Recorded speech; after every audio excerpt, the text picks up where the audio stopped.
बाभुळगाव तालुक्यातील आसेगाव देवी गावात तान्हा बैल पोळ्या मोठ्या उत्साहात आणि पारंपरिकरित्या साजरा करण्यात आला। गावात गेल्या काही वर्षांपासून सुरू असलेल्या या अनोख्या उपक्रमात यंदाही चिमुकल्यांचा मोठा सहभाग दिसून आला। कार्यक्रमात मातीचे बैल, पारंपरिक वेशभूषा आणि बाशिंग सजावटीने गावात उत्सवी वातावरण निर्माण झाले होते।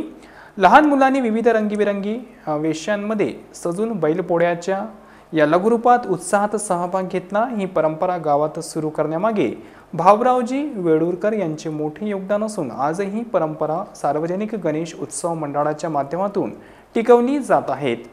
कार्यक्रमाच्या प्रसंगी सरपंच सचिन चौहान, परंपरेचे प्रणेते भाऊरावजी वेडुरकर व देवरावजी वेडुरकर तसेच गावातील प्रमुख नागरिक पुंडलिक भगत, दीपक वेडुरकर, संदीप लुनावत आणि अशोक कुहिटे व आदी उपस्थित होते। वेशभूषा आणि बाशिंग सजावटीच्या स्पर्धेसाठी विशेष निवड करण्यात आली।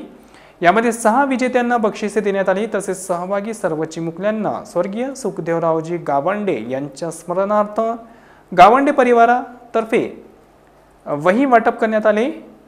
कार्यक्रमाचे संचालन रमेश राऊत यांनी केले तर आभार प्रदर्शन दुशांत शेडके यांनी मानले।